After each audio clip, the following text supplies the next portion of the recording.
Hi everyone, Stuart here. We're back at the alpaca farm, which is the apiary that we're using for the Happy Valley Honey Langstroth hives, and we've just come back to have a quick look at the shook swarm colony that we carried out the shook swarm on last week, just to check up to make sure they're okay. I wanted to top up the feeder and just have a quick look in the brood box to make sure that they're okay.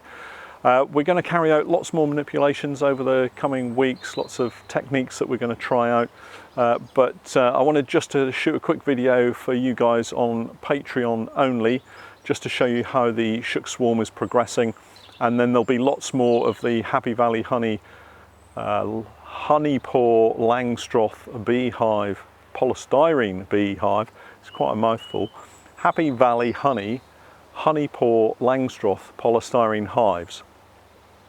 So we've got the smoker lit. I'm going to get the veil up and then we're going to go into the apiary and see how they're performing. Right, let's have a look at how the bees have been doing.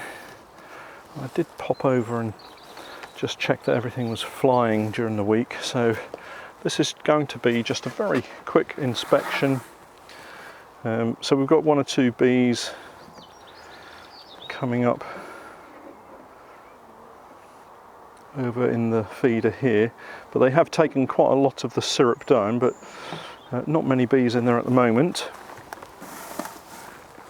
So we'll just give them some smoke and just take the feeder off nice and gently so we don't spill any of that remaining syrup. And let's see what we've got. So the bees are on 1, 2, 3, 4, 5, 6, 7 and a half of the frame. So we'll start at this edge. I'll just take out the frame that they're not working on at the moment. So we'll just pop this one out.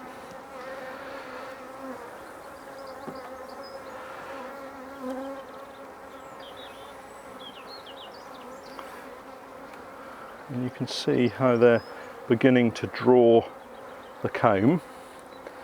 On this side they've got some very dark pollen in the cells that they've already drawn. That's quite interesting in its own right. So let's just have a look at the outside frame. Now you might remember that we put the queen excluder on the floor, so now would be a good time to remove the queen excluder from the floor. So we've got some more pollen, and most of the stores that they're putting away here is going to be the sugar syrup that they've been pulling down from the feeder. So those are the two. It's interesting that they've actually drawn the two frames at the edge here. Then we've got one frame that's not drawn at all, and then on this other side they appear to be working really well. It's a shame that we actually managed to squash a couple of bees. Never like squashing bees.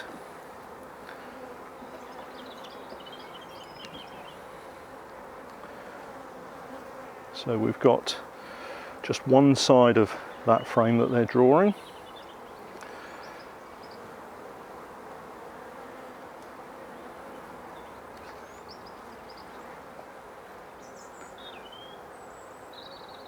And at the moment this is all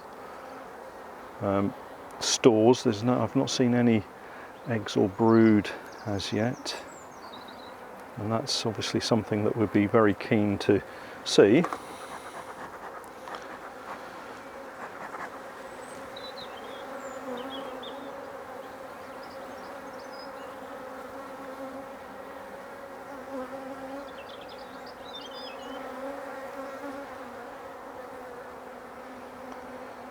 More stores and pollen,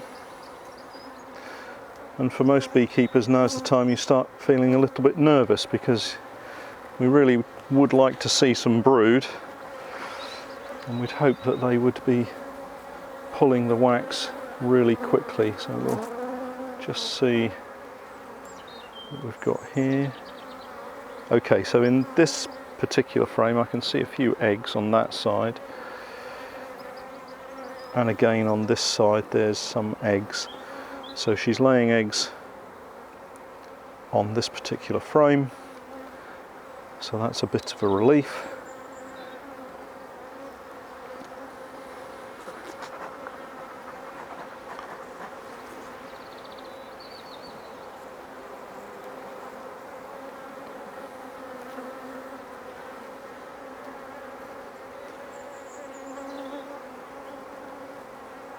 And it looks as if she's only really just started laying eggs. So the queen is here.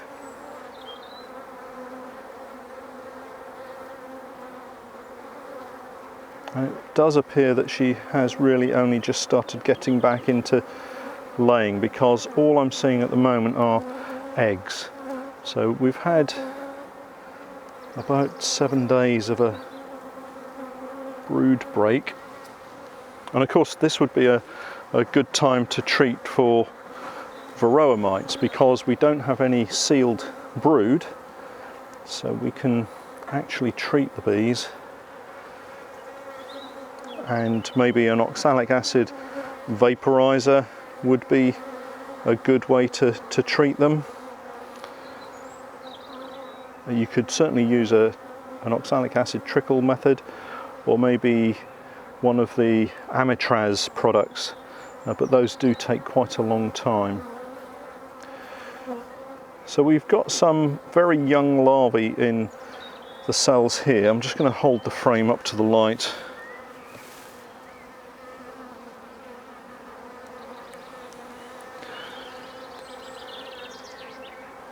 So this frame has actually got some very, very young larvae, maybe only literally hours old, and you can barely see them in the cells. However, that's a good sign. It does mean that the queen is now laying, and they should start to pull this particular brood box more fully as the queen gets back into her laying routine. And so we're on to the last frame now. And this one's quite heavy, so it's undoubtedly stores.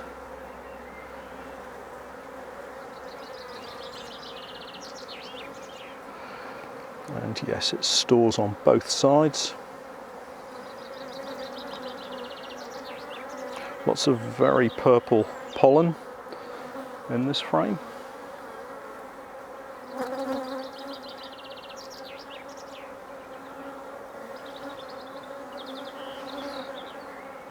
And one of the great things about beekeeping is that you can go to colour charts, or you could remove some of that pollen and identify exactly where it's come from using a microscope, which would be really good.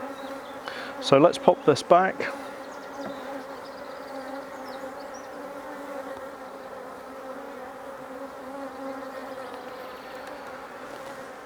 And one of the things that we could do is we could split a couple of these frames and get another frame in which hasn't been drawn, but because the bees are now working on these end frames, what I'm going to do is to just push the frames across so that they're all together, and we'll put the frame of foundation towards the edge,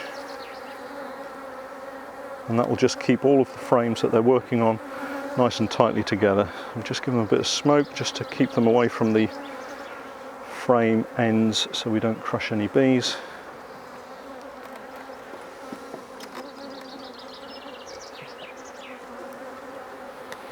And then we'll pop this last frame back nice and tight against the others. So I'm just going to give the bees a little bit of smoke, and then I'm going to lift the brood box up, and I'm going to ask Steph to just remove that queen excluder, and we'll check the queen excluder just to make sure the queen hasn't run down and is sitting on it. So we'll just lift the back edge of the brood box.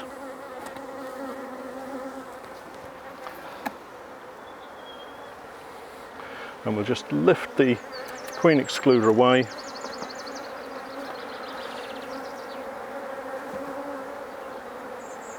Give the brood box a little bit of a wiggle just to allow the bees to get themselves out of the way. And then we'll just have a look on the queen excluder just to see if we can see the queen, but she's not on there. So I'll just tap the bees off, and then we can remove that queen excluder. It's done its job, it's prevented the queen from absconding, and now that she's laying, there's very little chance that she's going to abscond at this stage. Famous last words, of course, but we'll hope that she's settled in. So now we just have to pop this feeder back on and just give it a bit of a wiggle and just brush the bees away so that we don't crush any.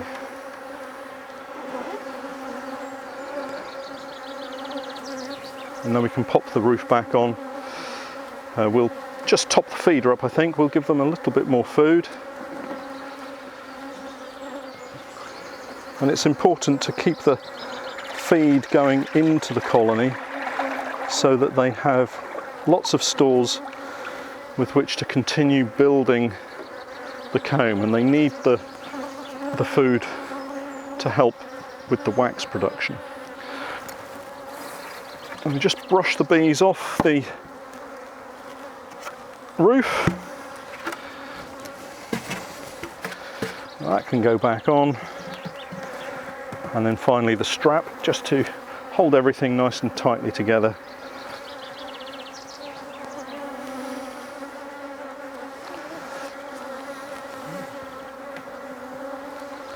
Great. So that's quite successful. The bees are pulling the comb really quickly. So that's been a week.